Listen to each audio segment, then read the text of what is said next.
De um lado, nós tínhamos o espírito heróico mais poderoso do trono dos heróis, um arqueiro que não possuía pontos fracos, o homem que pôs fim à Era dos Deuses e um especialista na técnica de capotar heróis lendários. E do outro lado, nós temos um garoto que começou a treinar com a Saber 2 semanas atrás. Bom dia, boa tarde, boa noite, eu sou Sábio Green e esse é mais um vídeo do Mapa do Infinito. E uma coisa que você provavelmente já cansou de ouvir são as pessoas falando sobre como o Shiro teve uma senhora ajuda do roteiro para vencer o servo mais forte de todos, o Gilgamesh. E o que eu quero explicar para vocês aqui é sobre como, na verdade, o Gilgamesh nunca teve nenhuma chance de vencer o Shiro. Mas Green, o Shiro é um bucha! Calado, Toxon. Agora eu peço que vocês prestem bem atenção no que eu vou falar agora. Se a opinião de vocês sobre essa batalha vem do anime da Ufotable, eu lamento informar, mas apesar do excelente show de luzes, era uma péssima adaptação de como a luta ocorreu na visual novel. Nesse quesito, o filme do Estúdio Jin fez um excelente trabalho, muito melhor, em adaptar a luta da VN. É até estranho pensar nisso, né? Mas sim, o estúdio de Nanatsu adaptou essa luta melhor do que o nosso estúdio sonegador de impostos favorito. Porque o que a VN descreveu nunca foi um show de luzes, de espadas colidindo contra o outro no ar. Pelo contrário, era um embate físico onde os dois usavam as suas armas para cair no braço um contra o outro. E para provar isso, me permitam ler como a VN descreve uma parte da luta. Abre aspas. Eu oponho a espada longa com uma espada longa. As espadas quebram uma a outra, e os cacos são lançados voando. Droga, não! Uma espada curva aparece atrás dele. Você se superestima, garoto! Mas eu puxo a espada curvada atrás dos meus pés mais rápido do que ele, e eu balanço direto nele. Gilgamesh recua, e eu fecho a distância imediatamente. Puxo uma espada e o golpeio. Por quê? Por que estou perdendo para a espada de um vira-lata? Eu bato minhas espadas contra os nobres fantasmas que aparecem. Não estou pensando. Meu corpo e minha mente falharão se eu parar. Vou continuar avançando agora. É por isso que vou continuar avançando. No instante em que vejo seu fantasma nobre, puxo exatamente o mesmo e o balanço com toda a minha força. Impossível! Eu estou sendo encurralado por uma farsa dessas! Fecha aspas. Como ficou bem claro aqui, os dois arqueiros, entre muitas aspas, não estavam lutando à distância. Embora o nosso Gilgamesh quisesse se afastar do Shiro, ele simplesmente não conseguia porque o nosso prota cortava a distância entre os dois no mesmo instante. E o Shiro não deixa de nos explicar na visual novel uma coisa bem clara. Se ele fosse lutar contra qualquer outro espírito heróico desta guerra, ele seria derrotado, pois diferente do Gilgamesh, os outros servos eram guerreiros natos, coisa que o Gilgamesh não era. Mas, se o Gilgamesh usasse a Garebug ou a clara evidência dele... Toxon. A VN deixa bem claro que, nesse sentido, o Shiro e o Gilgamesh são iguais, porque nenhum dos dois é o verdadeiro usuário das armas que eles estão usando.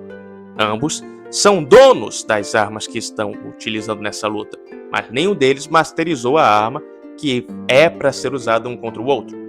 E nesse sentido, o Gilgamesh realmente deveria ter alguma vantagem contra o Shiro de forma absoluta, porque o Gil tem as armas originais, enquanto o Shiro é apenas um falsificador, e para poder se igualar aos verdadeiros NPCs, ele tem que usar os seus fantasmas nobres, as suas espadas que ele carrega consigo, de forma autodestrutiva, e é por isso que ambos os NPCs se destruíam quando eles colidiam um contra o outro. Isso porque eu ainda nem falei sobre o fato de dentro do UBW, repito, dentro do UBW, o Shiro ser mais rápido do que o Gilgamesh. Inclusive, a VN deixa bem claro para nós que o corpo do Shiro estava mais rápido do que o pensamento que ele tinha e atacava o Gilgamesh antes mesmo do Shiro pensar em como realizar esse movimento. Ué, mas Green, e se o Gilgamesh usasse armas que o Shiro não tinha dentro do BW e que ele não tinha como projetar de volta? Aí que está, meu caro Alter. Durante Stay Night, a Ea era a única espada que o Shiro não possuía no BW. Mas Green, e quantos graus que o Gilgamesh tinha? Que bom que você tocou no assunto, meu caro Toxon, porque esses dois personagens são personagens a quem Fate nunca se decidiu no que tange a hora de estabelecer os limites dos poderes deles e frequentemente rebuta as suas fraquezas. No caso do Shiro, nós podemos colocar aqui o paradoxo da Excalibur. Permitam-me explicar. Para quem não sabe, A visual novel de Fate teve duas versões, e na primeira versão, o Shiro conseguia projetar construtos divinos como a Excalibur, embora isso custasse a vida dele. Nós vemos ele fazer isso no Bad End da Rota da Sakura, onde ele projeta Excalibur para impedir o nascimento do Angra Mainyu como um Troy Diamond. Mas quando refizeram a visual novel na versão conhecida como Real Tanua, além de o Nasu retirar as cenas de sapecagem explícitas, também mudou a arma que o Shiro projetou nessa cena, não sendo mais Excalibur, e sim uma arma semelhante, provavelmente Calibur. Mas não muda o fato de que a habilidade do Shiro é impressionante ao ponto de ele copiar e projetar um instrumento que manipula a verdadeira magia durante a Rota de Ravensfield. Então o Shiro não pode projetar Excalibur e acabou. Aí é que está, meu amigo, essa contradição continua existindo, porque na série extra nós vemos ele usando a Excalibur, e sabe o que mais? Sem ir jogar no Vasco depois de usar ele, nada de meme do caixão aqui. E até mesmo tem uma entrevista do Nasu, onde ele fala que isso foi um erro de animação e que pelas regras do universo ele não conseguiria usar a Excalibur. E que era para, na verdade, na série extra ele está usando a Caliburn.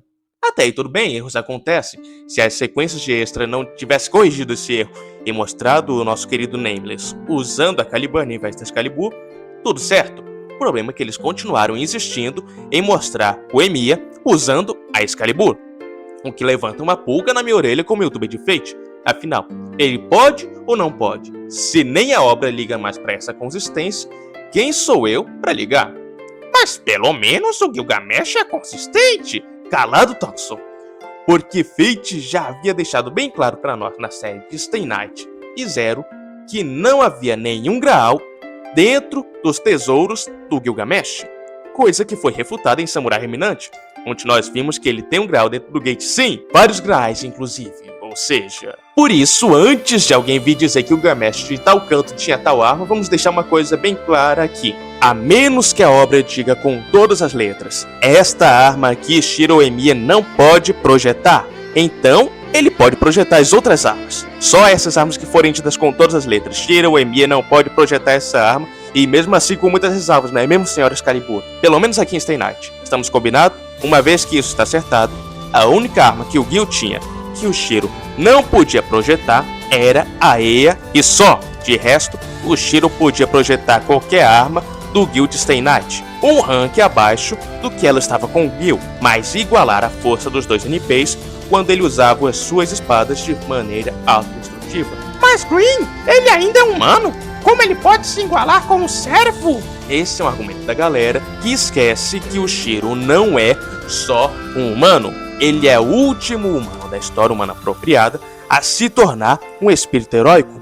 Ele é o carrasco de Alaya, Emiya, o contra-guardião sem nome e a encarnação do conceito de espadas, além de provavelmente ser descendente de Saint Muramasa, o ferreiro demoníaco, mas isso não vem ao caso. E antes de ele enfrentar o Gilgamesh, ele foi treinado pelo Rei Arthur em pessoa, além de ter enfrentado em ordem progressiva o professor dele, que também não é um humano normal, culpado pela magia da Medeia, uma maga da Era dos Deuses. E depois, ele enfrentou a sua versão no futuro. E uma coisa a deixar bem clara aqui é que essa é outra luta que a galera não compreende. Se vocês quiserem que eu explique mais dessa luta, peçam aí nos comentários. Mas resumindo, nessa luta aqui, houve interferência da Counterforce por haver duas versões da mesma pessoa de momentos diferentes da linha do tempo se enfrentando.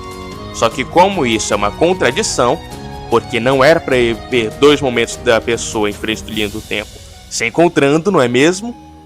A Counterforce tentava resolver essa contradição unindo os dois cada vez mais, aproximando o Shiro do nível do Emiya e tornando o Emiya mais receptivo às memórias do Shiro.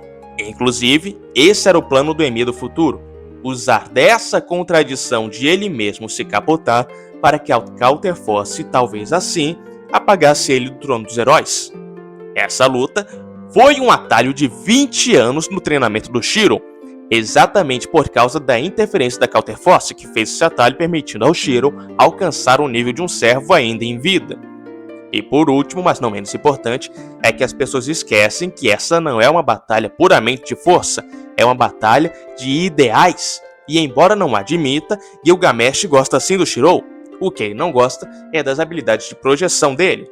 Por isso ele dá a oportunidade para o Shiro e para Rin irem embora sem lutar com ele, Isso nunca foi só um embate sobre quem era o mais forte, mas também sobre a visão do primeiro herói contra a visão do último herói com relação à humanidade desta era. Gilgamesh lembra do valor das coisas do princípio e de como os escravos da sua época tinham valor comparados à humanidade do presente que estagnou e parou de evoluir. O Shiro, por outro lado, reconhece o mal da humanidade e planeja gastar a sua vida salvando o máximo de pessoas que for possível. E o clímax dessa luta acontece quando Gilgamesh reconhece que dentro daquela Reality Marble, o Shiro é mais forte do que ele, escana a tela Galahad, ao ponto de que ele não conseguiu puxar a Inumelist para enfrentar o Shirou, pois devido ao tempo de ativação que ele precisa para ativar a Inumelist, ele não conseguiu ser rápido bastante para ativar ela dentro daquela Reality Marble. E por que o Gilgamesh não puxou logo a Egwene? E admitir que as falsificações do Shiro eram mais fortes do que as armas originais dele?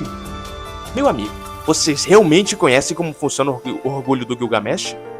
Ele, Caster, que tem um orgulho muito mais de boas, não queria usar a clarividência dele contra os pilares da Nero Beast, que dirá contra um cara que pisa no orgulho do Gilgamesh usando falsificações da arma de sua majestade. Mas se não fosse pelo hit kill do Emiya, o Shiro teria perdido pro Gilgamesh. Errado de novo, meus amigos. Ao contrário do que muitas pessoas pensam, a Reality Marble não acabou por falta de mana nem nada do tipo. O BW acabou porque depois de a Saber usar a Excalibur para destruir o corpo de carne do Angry Manyu, que estava renascendo, ela também acabou destruindo o BW junto. Galahad, coloca isso aí na tela.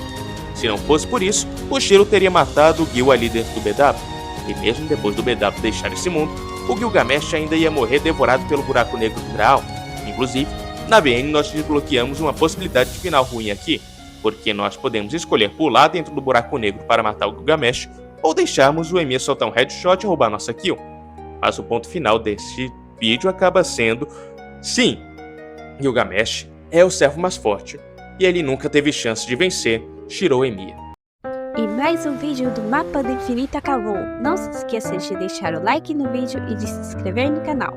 E se é novo por aqui, confira os outros vídeos e confira os produtos dos nossos patrocinadores. Não deixe Tiamat triste. Compartilhe esse vídeo com seus amigos.